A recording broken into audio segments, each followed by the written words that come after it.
hai bự lạ lừa chỉ là mình bự bằng ngọt nào buồn làm một cái phụ tầm hẹn như đấy hẹn ma càng nghe tầm đã thì mình bự càng bằng trên là em con mặt mà càng bằng áp là chỉ qua là sẵn sàng ngoài pra vì bằng kia nào ai phụ tập mà càng bằng tập được vài lần nào thì ma càng nghe tầm tầm bằng a hay ma càng riêng tầm đặc sản của cha a thì cái nào cũng bạc nào phải đủ đấy lôi đấy thì hai tức là ngôi thành buổi sáng. Sambut tangay ng Yesus. Amen. Hallelujah, Matan Yesu. Hallelujah, Amen. Hallelujah, Matan Yesu. Indra may hongan. Amen.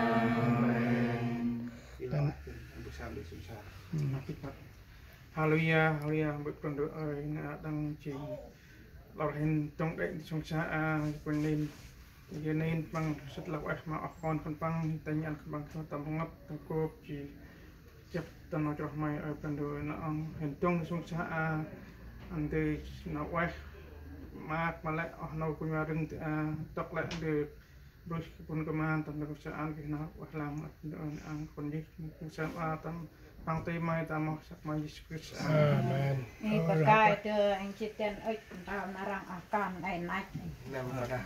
Bagi mulut dari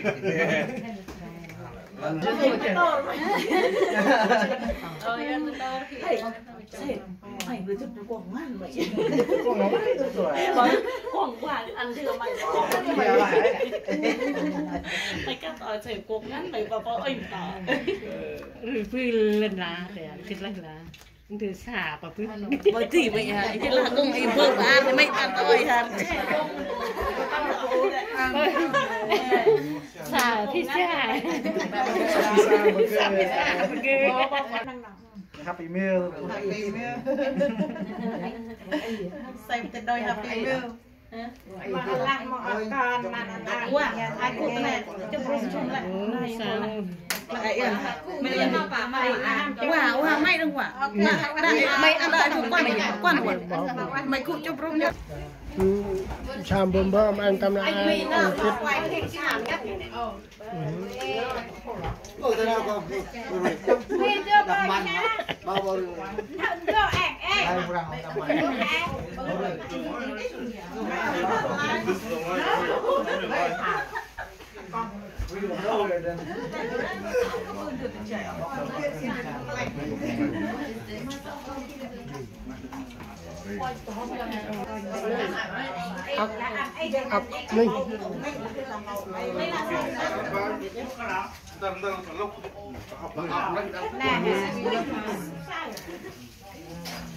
Cái làm thành hơn mày.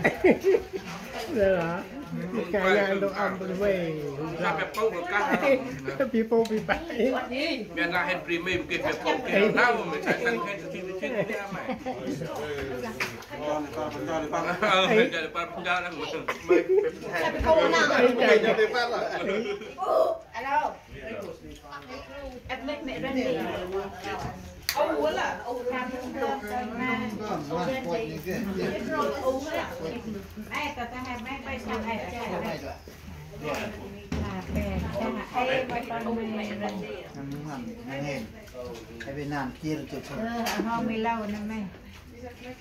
con ta được chung lại cả con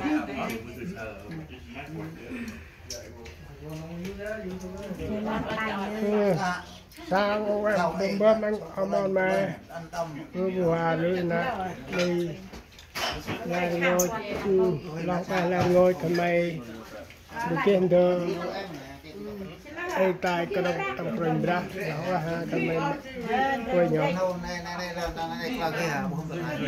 Em mới càng bị sam ác cái hè.